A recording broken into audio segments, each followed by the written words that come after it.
안녕하세요. 오늘은 6월 4일입니다. 그리고 오늘은 이 자리에 오신 여러분들을 주님의 이름으로 축복드리고 환영합니다. 오늘 함께 나눌 말씀은 지난주에도 같은 제목으로 이제 심히 기묘하심이라 옛날 거를 일이라고 한다면 오늘은 두 번째 시간입니다. 같은 성경 말씀입니다. 시편 139편 13절 14절 함께 같이 읽겠습니다.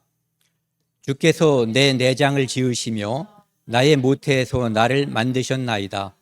내가 주께 감사함은 나를 지으심이 심히 기묘하심이라.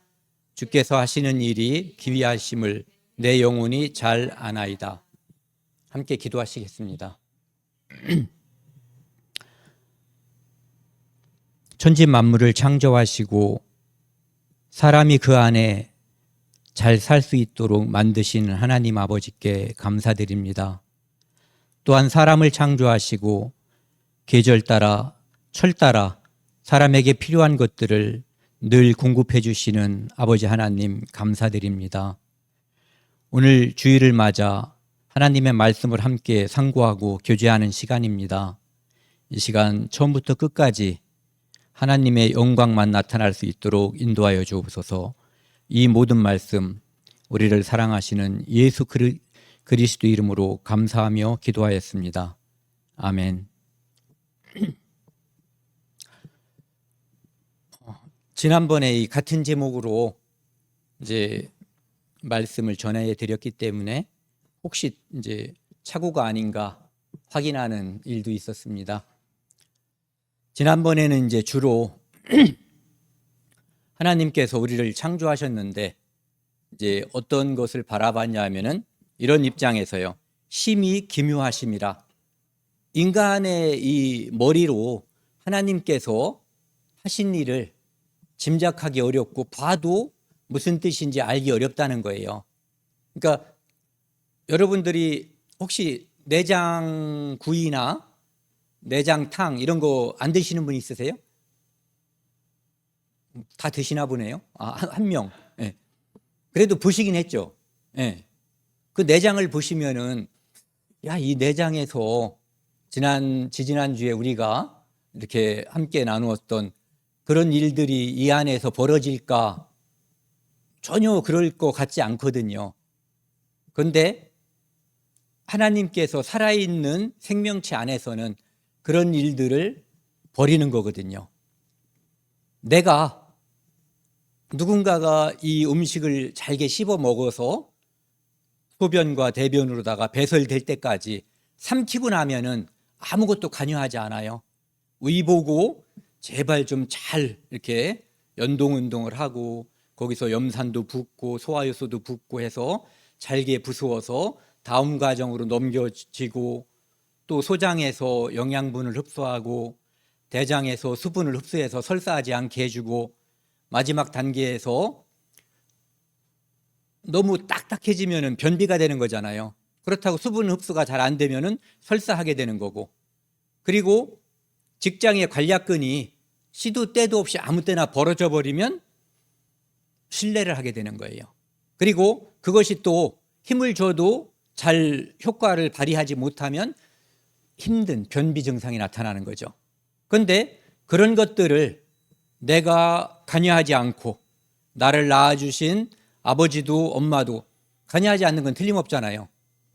예전에 우리 엄마 아버지가 살아계실 때는 혹시 마음으로 관여했을지 모르지만 지금은 돌아가셨는데 관여할 리도 없잖아요. 그런데도 내가 음식을 씹어서 삼키면 그것이 알아서 우리는 그것을 저절로 된다라고 생각을 하는 거거든요. 그런데 그것이 하나님께서 그렇게 되게끔 심히 기묘하게 설계하시고 지금도 그렇게 되게끔 운영하시는 거예요. 그래서 지난번에는 그렇게 소화되는 것을 한번 살펴봤는데 오늘은 어떤 것을 살펴볼 거냐 하면은 여기 있는 것처럼요. 나를 만드셨나이다. 하나님께서 사람을 만드셨는데 어떤 사람들은 친구들끼리 농담으로 그래요.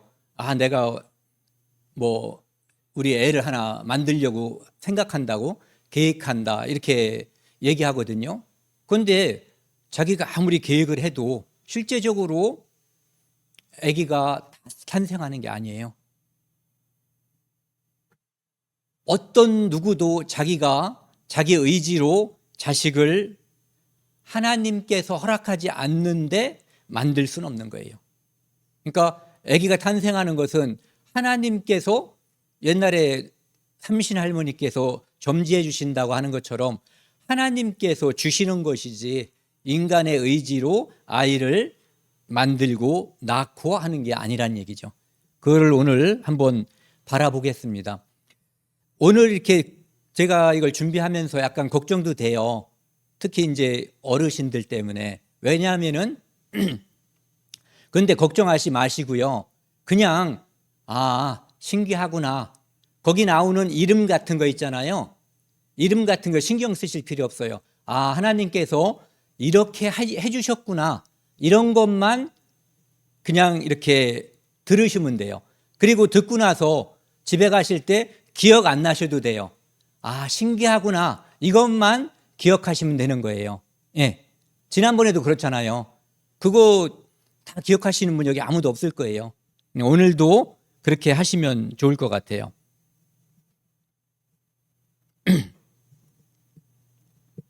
첫 장부터 이상한 게 나왔죠.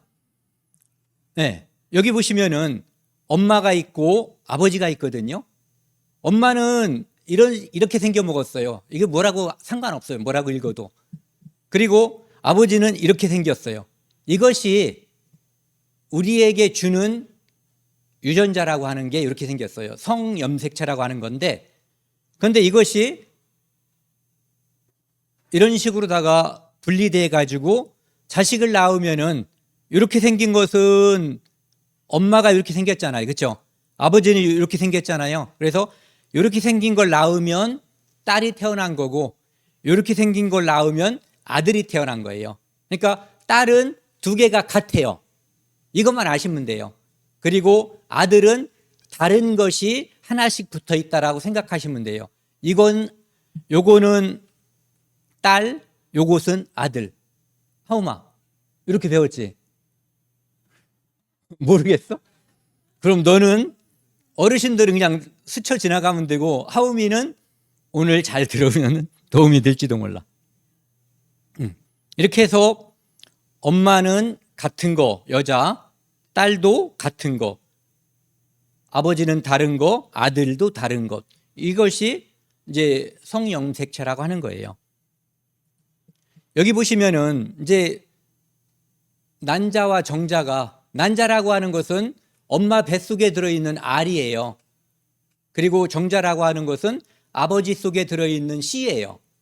이것이 합쳐진 것이 여기 나와 있는 수정란이라고 그래요. 그 알 있잖아요. 알. 우리가 먹는 닭알, 계란. 이걸 우리가 사서 먹을 때 어떤 것은 무정란이라고 하고 어떤 것은 유정란이라고 하죠. 그거 다 들어보셨죠?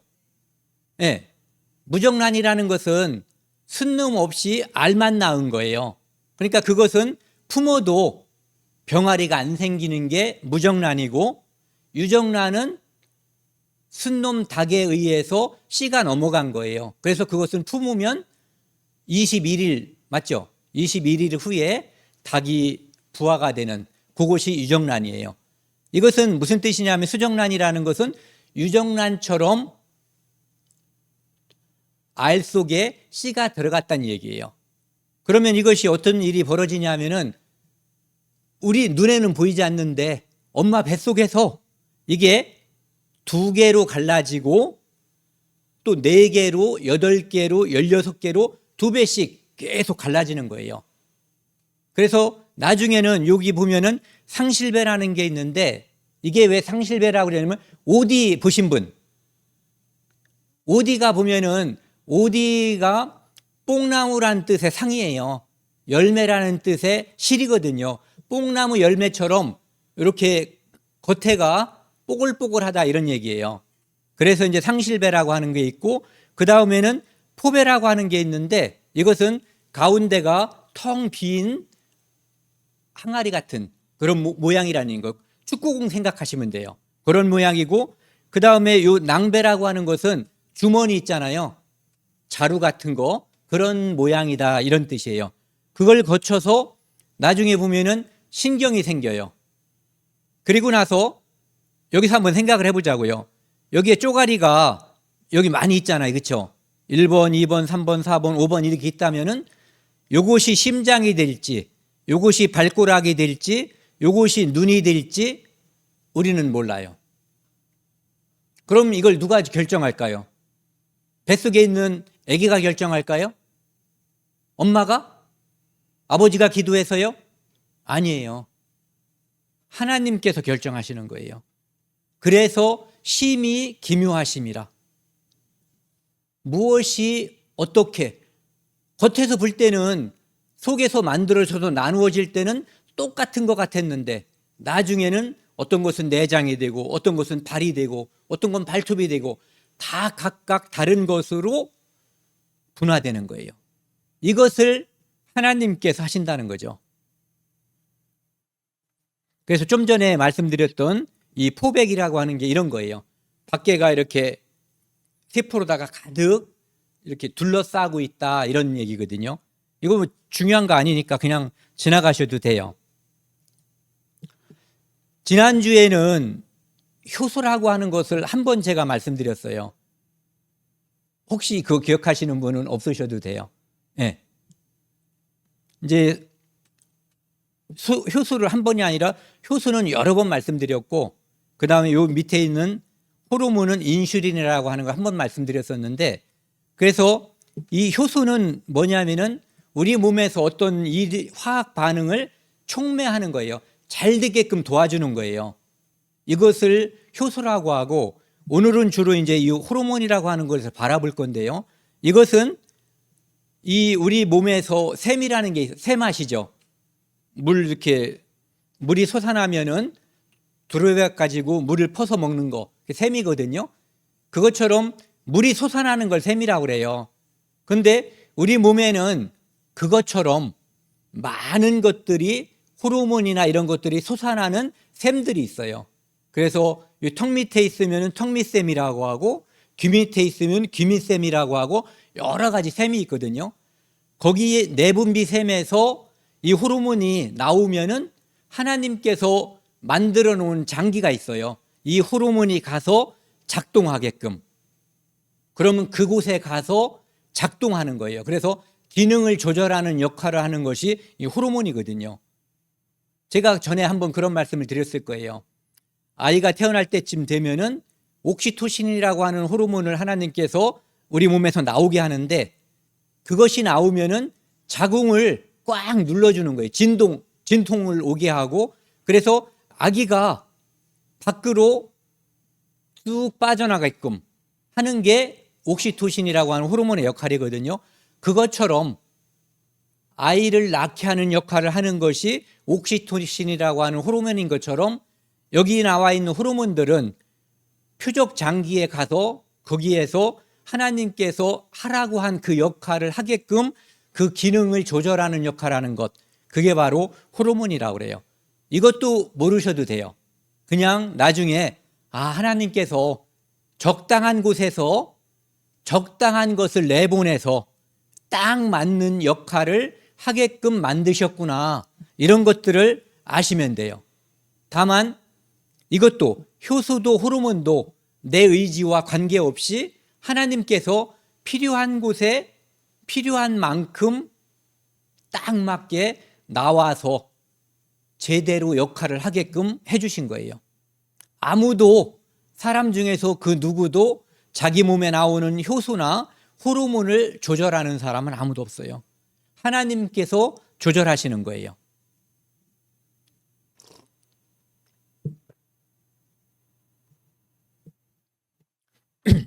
우리 몸에는 이 성호르몬이라는 게 있어요.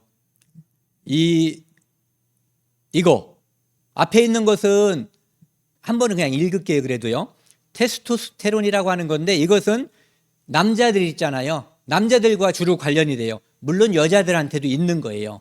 그런데 남자들이 꼬맹이가 점점 자라서 이놈이 어느새 가보니까 여기 목젖도 나오고 목소리도 그전에는 네네네 이렇게 했던 게 목소리가 굵어지고 이렇게 이런 데 털도 나고 이렇게 달라지는 거예요.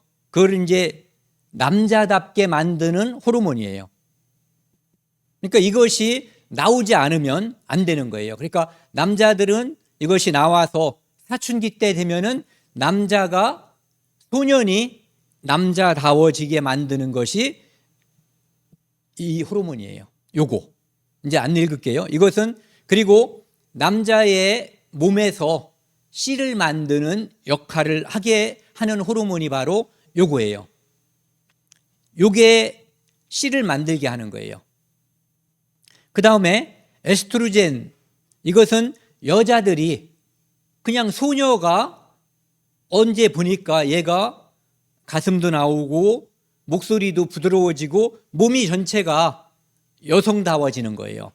그래서 여자의 2차 성징을 담당하는 건데 여자를 여성답게 소녀가 여성으로서 성장하게끔 만드는, 그리고 이것은 난자를 생성하는 난자 씨, 아까 이제 요거 위에 있는 것이 씨를 만드는 데 관여한다고 그랬잖아요.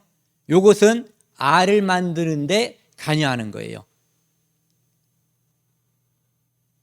그래서 이런 것들이 우리 몸에서 나오기 때문에 엄마 뱃속에서부터 이게 나오는 거예요. 그래서 시간이 지나면 어떤 아이는 남자가 되고 어떤 아이는 여자로 태어나는 거예요. 그리고 나서 이것이 점점 나와서 남자다워지고 여자다워지고, 그래서 완전히 태어날 때 이미 달라져서 나오고 달라진 상태에서 점점 더 달라지는 거죠. 이런 역할을 하게끔 하나님께서 우리 몸에서 나오게 한 것이 바로 성호르몬이에요. 이것은 밥을 많이 먹는다고 저절로 나오는 게 아니에요. 하나님께서 나오게 해 주신 거예요. 그런데 어떤 이유가 됐든 병적으로 이것이 덜 나오거나 더 많이 나오면 문제가 생기는 거예요. 안 나와도 당연히 문제가 생기는 거죠. 그러니까 딱 맞게끔 때에 맞춰서 나와야 되는 거예요. 12, 13, 14 이때쯤 나와야 되는데 7, 8 이때쯤 나와버리면 우리가 이제 흔히 성조숙증이라고 하는 것이 생기는 거예요. 남자아이든 여자아이든. 그래서 하나님께서 필요한 곳에서 필요한 때에 딱 맞춰서 나오게 하는 그것이 요 성호르몬이에요. 이 창세기 2장 24절에 보면은요, 아담과 하와를 하나님께서 만드시고 이렇게 말씀하셨죠. 같이 읽겠습니다. 이러므로 남자가 부모를 떠나 그의 아내와 합하여 둘이 한 몸을 이룰지니라. 하나님께서는 아담과 하와는 하나님이 직접 만드셨죠. 아담은 흙으로 만드셨고 하와는 갈비를 빼서 만드셨다고. 어쨌든 하나님께서 직접 만든 거예요. 그래서 이제는 이 땅에 남자와 여자가 존재하게 된 거예요. 하나님께서 만드셔서. 그런데 이제부터는 하나님께서 법칙을 만들어 놓은 거예요. 남자와 여자가 한 몸을 이루면, 그리고 그것도 아무 때나 한 몸을 이룬다고 아이가 태어나는 게 아니라 하나님께서 아이가 태어날 수 있는 때를 만들어 주셨거든요. 그것은 여자의 몸에서 알이 나올 때, 그때 아이가 태어날 수가 있는 거예요. 아이가 만들어질 수 있는 거예요. 이것을 하나님께서 법칙을 만들어 놓으신 거거든요. 그래서 아내와 남편이 한 몸이 돼서 아이를 만드는 것, 이것을 하나님께서 법칙으로 만들어 놓은 거예요.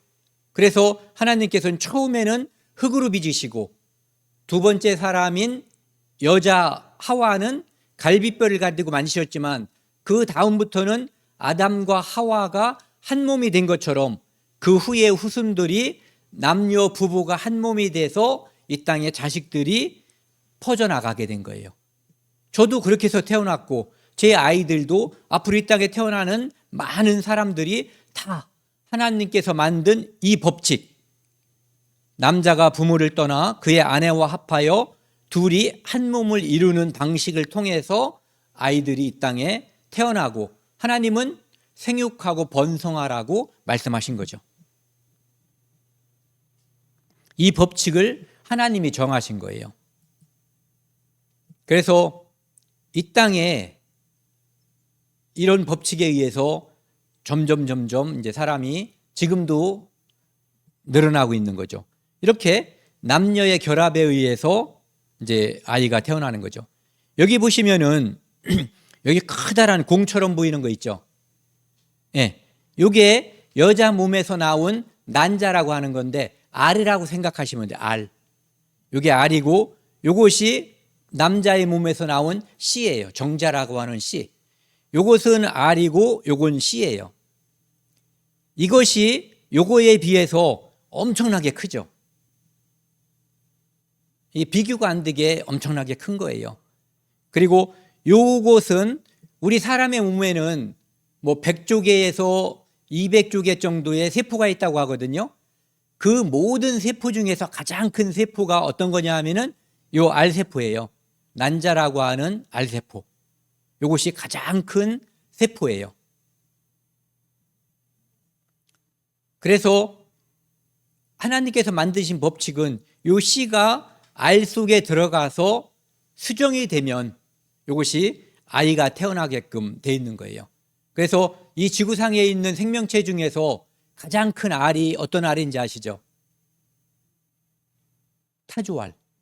타조알은 이거의 150배 이상, 그러니까 15cm 정도 된다고 하더라고요. 예, 그 정도 되는 알 크기가 됩니다. 그래서 이 알은 배란이 되고 나면 튀어져 나오면은 한 하루 정도 생명을 유지해요. 그리고 이 씨들은 튀어져 나오고 나서 한 3일 정도의 생명을 유지하게 되는 거예요. 그때 이것이 결합이 돼야만 아이가 될 수가 있는 거예요. 그걸 우리가 이제 수정이라고 얘기하는 거죠. 여기 보시면은 이 안에 이제 난자와 정자가 결합된 그런 모습이거든요.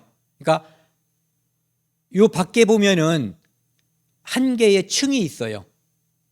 이 난자 안으로 정자가 들어가기 위해서는 두 개의 관문이 있는데 두 개의 문이 있다고 생각하시면 돼요. 이것을 뚫고 들어가야만 수정이 되는 거예요. 우리는 다 이 땅에 여기에 성공해서 이 땅에 지금 태어난 거예요. 그리고 앞으로도 여기 이것에 1등으로 성공하는 사람들, 성공하는 씨에 의해서 이 땅에 사람들이 태어나는 거예요. 이것은 이 밖에 있는 요것을 이제 이 정자에서 나오는 효소가 이것을 밖에 있는 이 부분 있잖아요. 이것을 뚫게 만드는 거예요.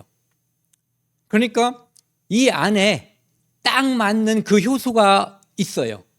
그래서 그 효소가 나와서 그것을 뚫게 해주는데, 그런데 이 난자에서 또 도움을 주는 거예요. 어떤 도움을 주냐 하면은 이 효소하고 이 정자가 요것을 뚫는데 힘을 낼 수 있는 그런 것들을 방출을 해서 여기를 뚫고 들어오는데 도움을 주게끔 이 난자에서 분비물이 나오게 돼요.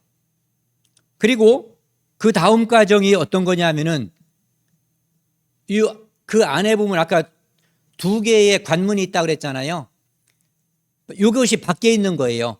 요걸 뚫고 이미 돌았다고 하면은 그 다음 과정은 요 안에 있는 이름을 이제 투명대라고 그러는데 그거는 잃어버리셔도 괜찮아요.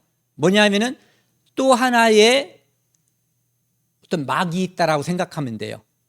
이 또 하나의 막을 뚫고 들어가야 되는데 요 정자가 요것을 뚫고 들어갈 때 여기에서 첨체 반응이라고 하는 반응을 해요.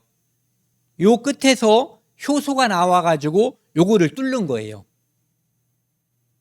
그리고 신기한 것은 이 만약에 이 세상에 많은 알이 있잖아요. 그리고 많은 씨가 있거든요. 그런데 같은 종족, 예를 들면 사람은 사람, 개는 개, 요것만이 그곳을 뚫을 수 있는 그 효소가 딱 나오는 거예요. 그러니까 자연 상태에서는 고양이가 개한테 새끼를 하려고 관심 갖는 거 보셨어요? 전혀 없어요. 그런 것들은 과학자들이 악랄하게 장난을 쳐가지고 뭐 호랑이하고 사자하고 실험실에서 뭔가를 이루어서 새끼가 만들어지고 그러는 건데 자연 상태에서는 절대 그런 일이 생길 수가 없는 거예요. 그리고 그런 일들은 하나님께서 종류대로 만들었기 때문에 관심도 갖지 않고 그리고 그 안에서 나오는 효소가 이쪽에서 있는 그 문을 열 수가 없게끔 되어 있어요. 같은 종자일 때만 이 효소가 이 문을 열 수 있게 되어 있는 거예요. 그리고 여기 맨 마지막 보면은 여기 문이 열렸잖아요. 이게 신기한 거예요. 이 마지막에 열리면은요, 이 정자가 꼬리를 잘라버리고 요 안으로 쏙 들어가거든요.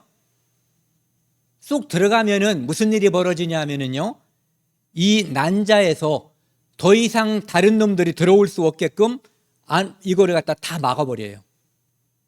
그래서 다시는 다른 정자가 들어올 수 없는 거예요. 그래서 1번으로 와서 이 안에 들어온 정자 하나만이 이 안에 들어가서 수정을 하게 되는 거예요. 요것이 이렇게 되면은 딱 막히게 하나님께서 만들어 주신 거예요. 왜? 이것저것 잔뜩 들어올 수 없게끔. 근데 실제로는 약간 이상한 현상도 있어요. 어떤 거냐 하면은 요거 있잖아요. 요 쌍둥이 출생 원리라고 되어 있는데 맨 밑에 걸 먼저 보세요. 맨 밑에 거. 여기 보시면은 난자 하나에 정자 두 개가 정말로 동시에 들어가 버린 거예요. 그래서 하나가 들어가면은 문이 딱 닫혀버리는 건데 동시에 양쪽에서 들어가 버리니까 두 개가 동시에 들어가고 문이 닫혀버린 거죠. 이런 경우는 거의 존재하지 않는데 가끔 나오는 거. 그러면은 요거 하나에 난자가 두 개 들어가서 쌍둥이가 태어나는 거예요. 그러니까 이 쌍둥이는 생김새가 서로 다르죠. 왜냐하면은 다른 정자가 들어갔기 때문에. 그런데 여기 위에 거 보시면은요, 일란성 쌍둥이라는 게 있어요. 쌍둥이는 알이 몇 개냐를 가지고 정하는 거예요. 그래서 일란성 쌍둥이는 알이 하나에 정자가 하나가 들어간 거예요. 그런데 무슨 어떤 충격이나 어떤 거에 의해서 이것이 두 사람으로 분화될 때 그때 이것을 일란성 쌍생아라고 그래요. 쌍둥이라고. 그래서 이 일란성 쌍둥이는 하나의 씨가 들어갔기 때문에 둘이 똑같아요. 유전자도 같고 생김새도 같고 말 목소리도 같고 뭐 거의 다 비슷해요. 같거나 비슷한 정도죠. 근데 일란성 쌍둥이는 어떤 거냐면은 특이하게 여자의 몸에서 한 달에 한 번씩 배란이 되는데 일반적으로 하나가 나오거든요. 그런데 두 개가 나오는 거예요. 그래서 각각의 수정이 된 거예요. 그러면은 이렇게 여기에는 1번 C가 들어갔고 여기 파란 거에는 2번 C가 들어갔어요. 각각 다른 C가 들어가서 그래서 여기 보시면은 파란 놈이 하나 태어나고 요 색깔이 하나 태어났죠. 그래서 얘들은 생김새도 다르고 지문도 다르고 목소리도 다른 거예요. 얘들은 똑같고 그런데 요거 보시면은 요거는 두 개가 들어갔기 때문에 이렇게 다른 아이들이 태어나는 거죠. 그러니까 여기 있는 것은 여기 있는 것처럼 형제들은 사람들이 자기들끼리는 안 닮았다고 그러는데 밖에 나가면 닮았다고 그러죠. 예, 그것처럼 그 정도 수준에서 닮는 거예요. 여기도 이란선 상생아도 요것이 각각 비슷하게 담지만 다른 거고. 왜? 씨가 다르기 때문에. 그 다음에 요것도 닮았지만 다른 씨가 되는 거죠. 물론 아버지 씨기 때문에 유전적으로 아버지 씨라고 하는 근거, 증거가 이 안에 들어있는 거예요. 그런데 이것은 같은 거라는 거죠. 유전자마저도. 이 아이들이 바로 일란성 쌍생아예요. 러시아 리듬체조 선수라고 그러는데요. 똑같죠?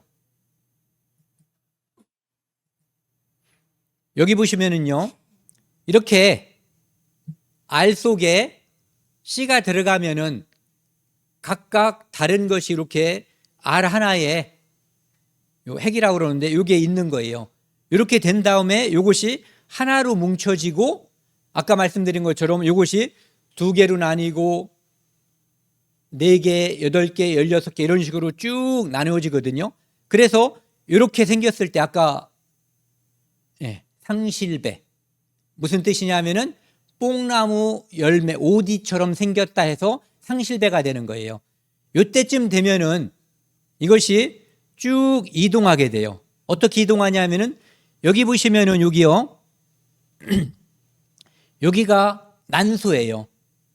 요곳에서 난자가 알이 이렇게 성숙되는 거예요. 그래가지고 여기서 툭 튀어나온 것이 여기가 이제 나팔관이라고 하는 건데 여기서 나와서 여기로 들어가는 거예요. 그럼 여기서 나와서 여기쯤에서 수정이 이루어지고 그 다음에 여기 쭉 지나가면서 여기 이제 수란관이라고 그러는데 왜 수란관이라고 그러면은 수출한다는 뜻 있잖아요. 숫자. 보낸다는 뜻이에요. 그래서 여기에 있는 수정된 이 수정란을, 알을, 수정된 알을, 유정란처럼 알을 여기로다가 엄마의 아기뽀 있잖아요. 자궁. 아기뽀로 다 보내는 거예요. 애가 여기서 착상하면은 나팔관에서 착상하는 거라서 아이도 잘 크기가 어렵고 엄마도 문제가 생길 수가 있어요. 그래서 그런 일들이 벌어지면은 이제 안 좋은 거죠. 그래서 이것이 이쪽에서 수정이 되고 여기서 수정이 돼서 점점 분열이 되면서 이쪽으로다가 이사를 가는 거예요. 열리 보내는데 쥐가 내가 가야지 하고 막 가는 게 아니에요. 이 안에 선모 머리카락 같은 거 있잖아요. 이런 것들이 우리 눈에 보이지 않지만 있어가지고 그것이 이렇게 밀어서 이쪽 엄마 아기뽀로다가 아기 집으로다가 보내는 거예요. 그리고 이 안에 요 수란관 쪽이 이것이 이렇게 꿈틀하면서 이것을 이쪽으로다가 밀어 보내는 거예요. 그러면은 나중에 이 정도 크기 다음에 여기에 가서 보통 6일 또는 수정이 된 지 일주일 정도 되면은 여기에 가서 엄마 배에 가서 아기 집이죠. 여기에 가서 착상을 하는 거예요. 이렇게 착상을 해야만 되고 여기에 착상이 될 때는 평상시에는 이 아기 집이 부드럽지가 않은데 하나님께서 여기서 수정이 돼서 요것이 이렇게 오고 있을 때쯤 되면은 호르몬을 분비해 가지고 요것이 착상이 되게끔 쉽게 이걸 한번 생각해 보시면 돼요. 밭에 씨를 뿌릴 때 그냥 갖다 씨를 막 뿌리지 않죠. 밭을 티스랑 같은 거로 이렇게 막 두드려서 깨고 흙을 깨죠. 그 다음에 그것을 스스랑으로 더 부드럽게 만들고 그 다음에 거기다가 씨를 뿌리고 다시 한번 살짝 덮어주잖아요. 그것처럼 하나님께서도 이 수정란이 여기에 와서 잘 살 수 있게끔 준비를 다 해놓고 나중에 여기에서 이제 착상이 되면은 태반을 만들고 여기에서 영양분을 공급해줘서 먹고 살고 때가 되면 이렇게 나올 수 있게끔 해주는 거예요. 여기 보시면 다시요. 여기에 있는 난소라고 하는 곳에서 이제 난자가 만들어지는데 그곳에서 이것이 점점 성숙되는 거예요, 난자가. 그래서 배란되기 직전의 것을 여포라고 그러는데 요때 난자가 딱 나오는 거예요. 그래서 난자가 나가고 남은 빈 껍데기 있잖아요. 그것을 황체라고 그래요. 예. 그것이 시간이 지나서 수정이 안 되면 이 황체가 나중에 휩쓸려서 나오는 것, 이것을 달거리라고 하는 거예요. 그리고 그러면은 임신이 되면은 이 황체가 나가면 안 되잖아요. 그래서 이 황체가 보존이 되고 임신 말기까지 보존이 돼서 그곳에서 우리 몸에 필요한 호르몬을 계속해서 분비를 해주는 거예요. 어쨌든 이 그림을 다시 보면은 여기쯤에서 수정이 되고요.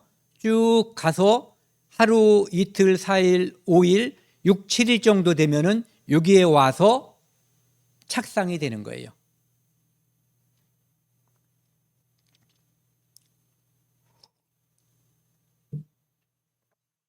이렇게 요 안에서 점점 엄마 아기 집으로 보내지고 그 다음에 점점 성장하는 거죠. 이렇게 분열되면서 이것을 하나님께서 다 해주시는 거예요. 우리의 의지와 전혀 관계없이. 여기 보시면 이제 우리 몸에서 어떤 호르몬은 일찍 나오고 어떤 호르몬은 이제 임신 말기에 나오고 이런 식으로 나오거든요. 그래서 이 호르몬의 역할들을 제가 간략하게 말씀드릴게요. 여기 있는 이 호르몬은 여푸자국 호르몬이라고 그랬잖아요.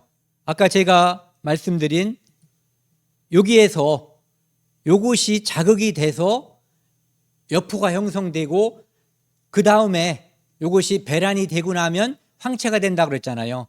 그러니까 배란이 될 수 있게끔 도와주는 그런 호르몬이 되는 거예요. 그래서 배란 후 여푸에서 난자가 이제 배출되고 나면은 이것이 황체가 되고 배란기에 이 호르몬은 10배 정도 증가해요. 그러니까 본인들은 언제 배란하는지 이제 주기적인 사람들은 알잖아요. 그런데 그것을 호르몬 검사만 해봐도 왜냐하면 이 호르몬은 이때 평상시보다 10배 정도 늘어나기 때문에 알 수 있다는 얘기예요.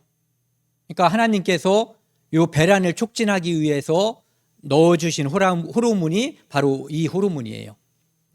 그 다음에 아까 말씀드린 그거예요. 배란 후에 이것이 황체가 되는 거예요. 여포가 황체가 되는데 이것은 이 호르몬의 농도로다가 배란이 됐는지 아닌지를 알 수가 있어요. 왜? 여포에서 배란이 되고 나면은 그 남은 것이 황체가 되기 때문에. 그리고 이제 이것이 되게 중요한 호르몬이거든요. 혹시 그 예전에 또는 이제 자녀분이나 누가 임신했는지 안 했는지 소변 검사 해본다고 그러잖아요. 그때 이 소변 검사를 할 때 요것을 가지고 소변 검사를 하는 거예요. 여기 나와 있는 인간 육무성 성선 자극 호르몬이라고 하는 이 HCG라고 하는 요것을 가지고 이제 하는 거예요. 이건 뭐냐면은 수정이 된 다음에 한 10일 정도 지나면은 혈청 속에 우리 피 속에 이 호르몬이 엄청나게 늘어나요. 그리고 나서 이것이 소변으로 가거든요.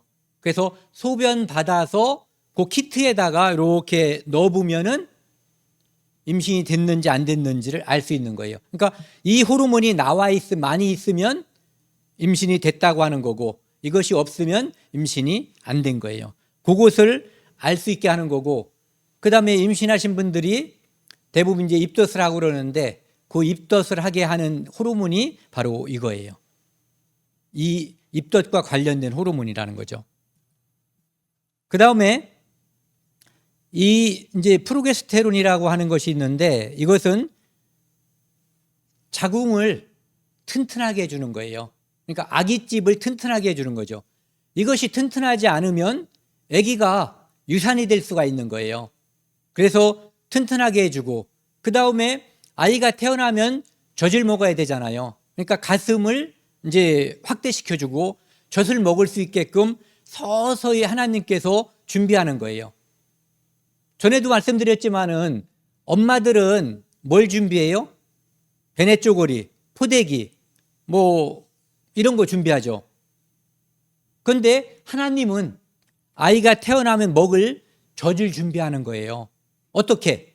이 호르몬을 나오게 함으로써 젖을 만드는 거죠, 일단은. 그리고 나중에는 젖이 밖으로 나오도록 하는 호르몬을 또 만들어줘요. 이것은 가슴을 확대해서 준비를 만드는 거예요. 준비해 주는 거예요. 그리고 또 중요한 것이 뭐냐면은 수정된 알이, 수정란이라고 했잖아요. 그것은 우리 몸에 아주 작은, 눈에 보일까 말까 한 정도의 작은 거거든요. 이것을 이물질로 인식하면은 우리 면역 체계에서 이것을 잡아먹어서 죽여버릴 수가 있는 거예요. 그러면은 임신이 안 되는 거잖아요. 임신이 실패하는 거예요. 그래서 이 프로게스테롤이라고 하는 호르몬이 이 태아를, 아주 어렸을 때 그 태아를 이물질로 인식해서 면역 체계에서 이것을 보호하게끔 해주는 역할을 하는 것이 요거예요. 그 다음에 에스트로겐이라고 하는 호르몬이 있는데 이것은 임신하고 나면은 100배 정도 증가해요. 100배. 10배도 아니고 100배 증가하고 출산하고 나면은 90% 정도가 감소해버려요. 그러니까 임신했을 때 엄청나게 많이 점점 증가해서 출산 후에 갑자기 거의 사라져버리는 거죠. 이것이 무슨 역할을 하냐면은 수정란이 아까 이제 엄마 아기집에서 착상, 자리를 잡는다고 그랬잖아요. 그런데 이 자궁이, 아기집이 평상시에는 아주 작은 거예요. 그런데 임신이 되면은 얼만큼 더 커지냐면은 1000배 정도 커져요. 1000배. 그래서 이 아기가 그 안에서 잘 살 수 있게끔 그 집을 짓는 역할을 하는 것이 바로 이 에스트로겐이라고 하는 역할이에요.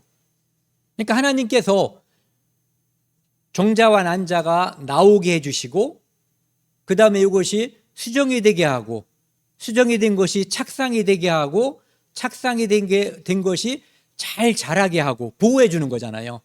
그리고 나중에는 아이가 먹을 수 있는 젖을 준비하고 젖이 나오게 하고 그 다음에 몸 밖으로 나올 수 있게끔 또 하는 호르몬이 우리 몸에서 준비되는 거예요.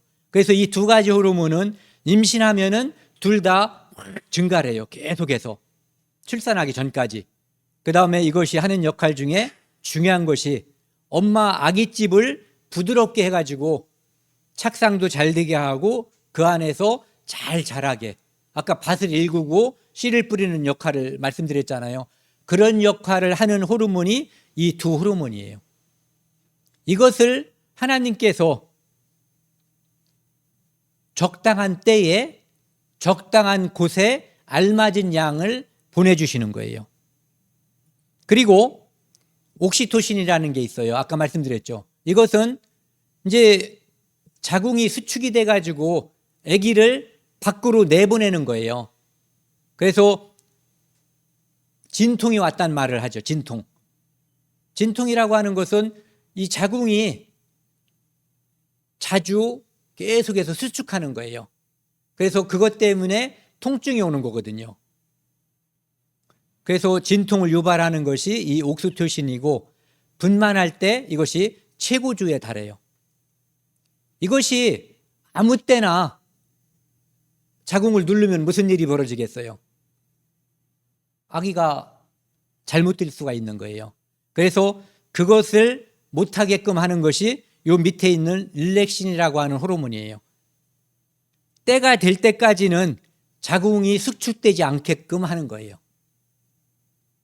그래서 아이가 나오게 하는 두 가지 역할을 하는 호르몬이 요건데 하나는 자궁을 수축해주고 또 하나는 이 골반을 갖다가 열어주는 거예요.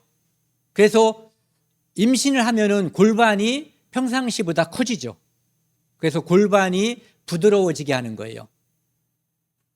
내가 힘을 준다고 골반이 부드러워지는 것도 아니고 그냥 열리는 게 아니에요.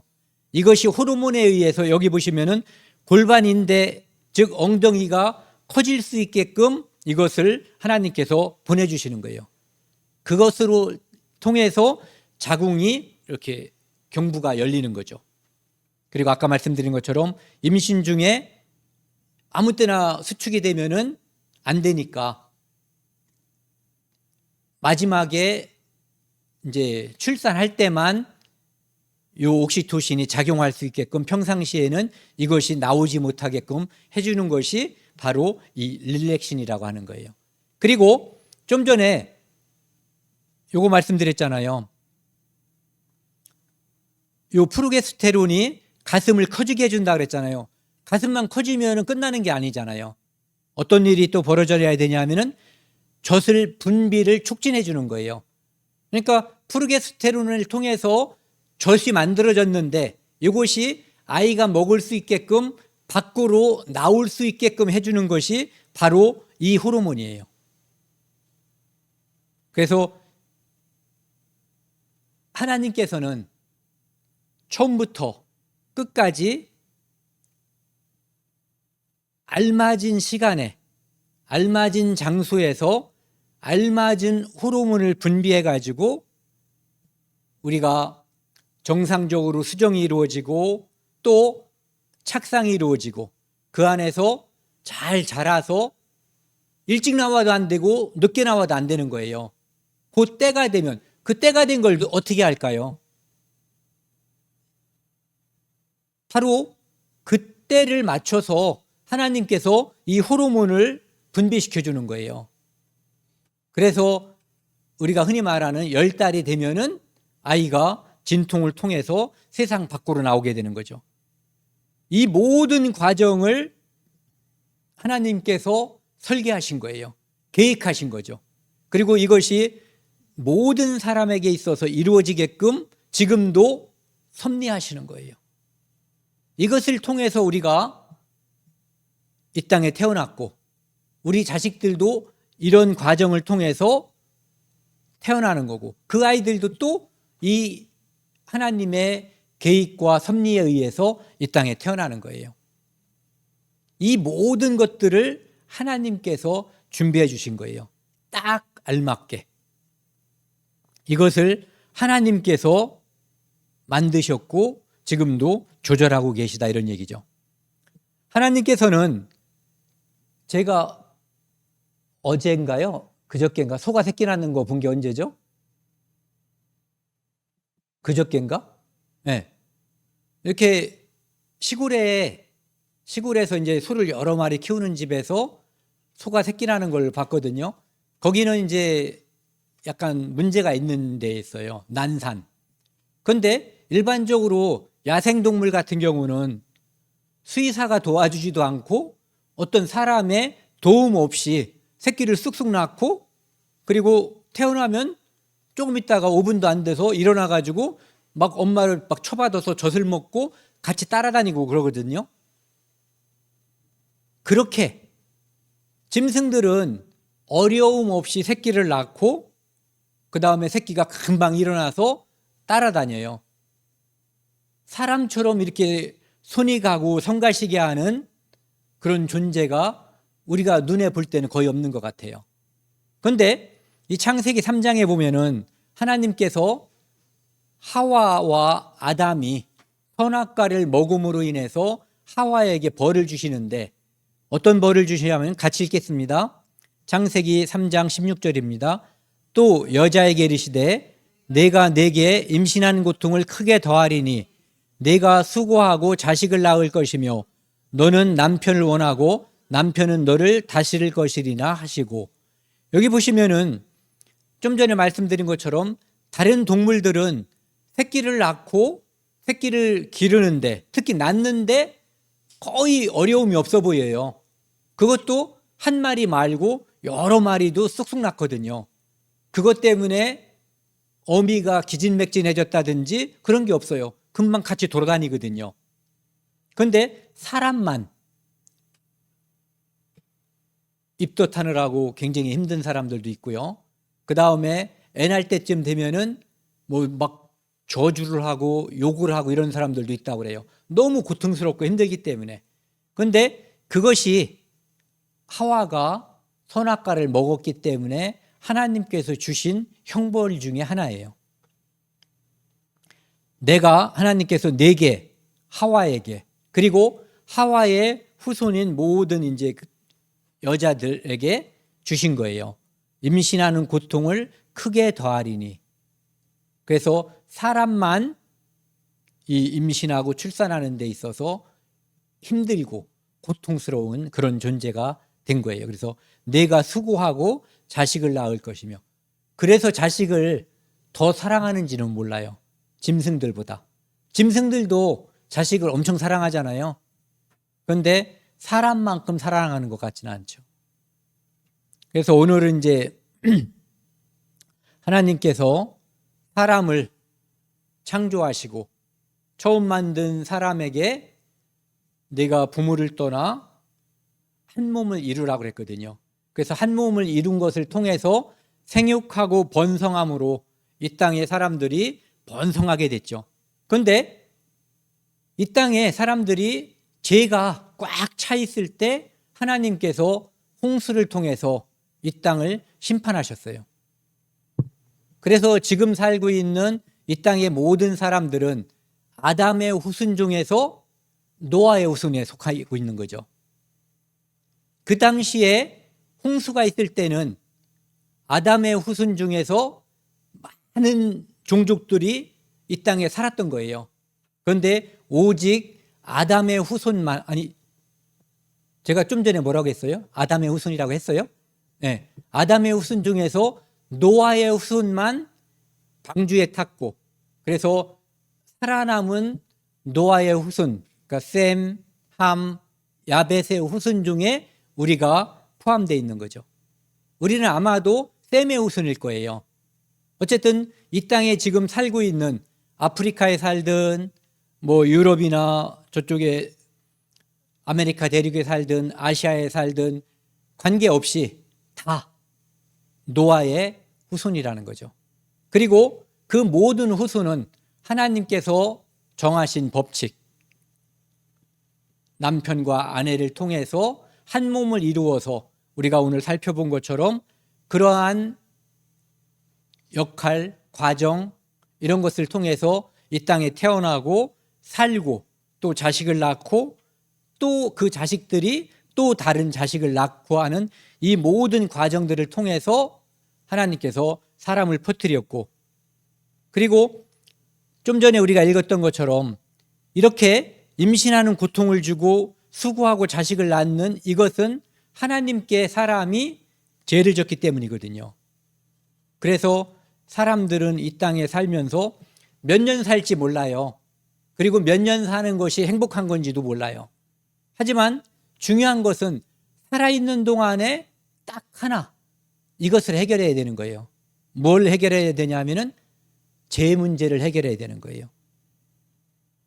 죄사함으로 말미암는 구원, 이것이 우리한테 이 믿음이 얻어져야 되는 거거든요. 이 땅에 태어난 것은 이 땅에 눈에 보이는 것을 잘 먹고 잘 사는 것으로 우리의 삶의 목적이 끝나는 게 아니거든요. 뭐냐면은 하나님께서 이 땅에 예수 그리스도를 보내주셨고 그 예수 그리스도로 말미암아 이 땅에 있는 모든 사람들의 죄를 하나님께서 대속하기 위해서 예수님께서 십자가에서 돌아가신 거예요. 그것이 내 마음속에 확실히 믿어져야만 우리는 아담과 하와의 후손으로서, 그리고 노아의 후손으로서, 셈의 후손으로서 이 땅에 태어난 목적을 달성하는 거예요. 그리고 하나님의 심판대에서 오직 그것으로 내가 누구를 도와준 것, 누구를 도와주고 선행을 베푼 것이 아니라 예수 그리스도의 십자가의 피를 믿는 그 믿음으로 심판을 견딜 수가 있는 거예요.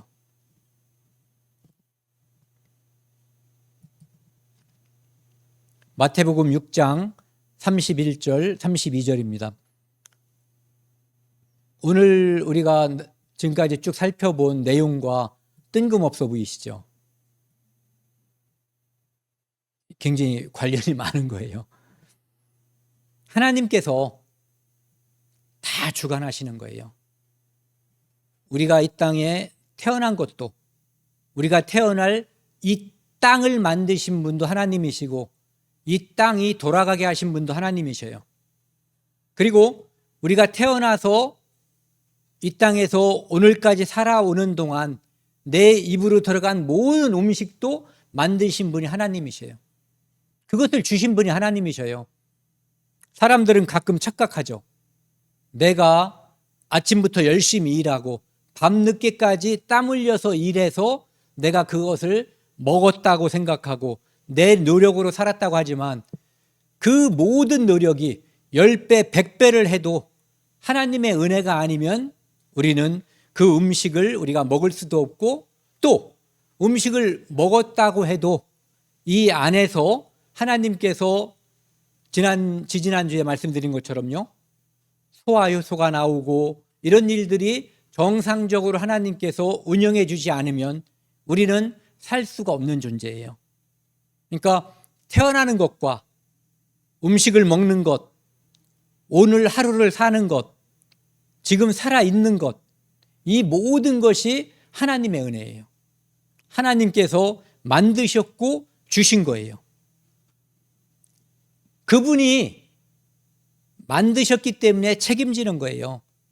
아기를 낳는데 하우미를 누가 젖먹였어요? 뻔하죠. 하우미 엄마가 젖을 먹여 키운 거예요.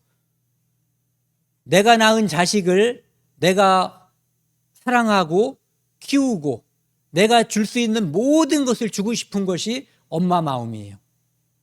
그런데 하나님은 어떨까요? 하나님은 필요한 것을 다 주시는 분이에요.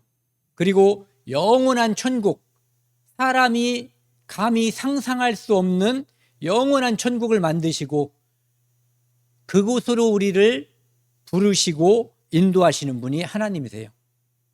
그분이 이 땅에서 우리가 살고 먹고 마시는 것을 책임져 주신다라고 약속했을까요? 안 했을까요? 하셨어요. 이스라엘 민족이 애굽에서 나왔을 때 광야를 통과하는 40년 동안에 먹고 마시는 것을 자기들이 농사져서 샘 파서 먹지 않았어요.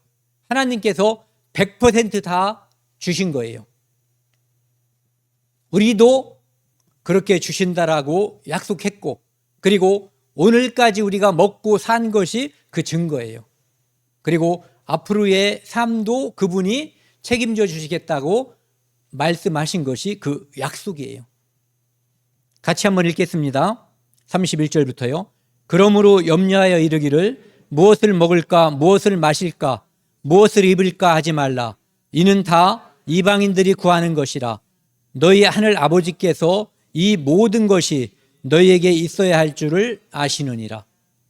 그래서 무엇을 먹을까 무엇을 마실까 걱정하지 않아도 그것은 하나님을 모르는 사람들이 구하는 거라는 거예요. 그러면은 하나님을 믿는 사람들에게는 하나님께서 주신다. 방법은 하나님이 정하시는 거예요. 내가 이 방법으로 얻고 싶다고 해도 하나님은 다른 방법을 통해서 우리에게 먹고 마시고 이 땅에서 필요한 것들을 주셔요. 그게 걱정이 되면 더 일찍 일어나서 일을 해야지 돼요. 그런데 걱정 안 하셔도 하나님은 책임져 주신다고, 여기 빨간 글씨는 다시 한번 읽겠습니다. 너희 하늘 아버지께서 이 모든 것이 너희에게 있어야 할 줄을 아시느니라. 아멘. 함께 기도하시겠습니다.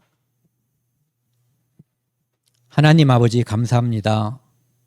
지지난주에 이어서 심히 기묘하심이라 하나님께서는 우리를 기묘하게, 우리가 눈으로 봐서 이해할 수 없지만 그것을 통해서 하나님께서는 사람을 만드시고 기르시고 낫게 하시고 먹이시고 재우시고 또 이 땅에서 예수 그리스도의 피로 구원받게 해주시고 또 영원한 천국으로 인도해 주시는 우리의 아버지이심을 고백합니다. 한 주간도 하나님께서 은혜를 주셔서 이 땅에서 살 수 있었습니다. 또한 하나님께서 나머지 삶도 책임져 주신다고 약속해 주셨습니다. 감사드립니다. 구원받은 저희들이 이 땅에서 살아가는 동안 아직 구원받지 못한 이웃들에게, 친척들에게, 가족들에게 복음을 전하는 일을 첫 번째 사명으로 여기고 살아갈 수 있도록 저희를 축복하시고 인도해 주옵소서.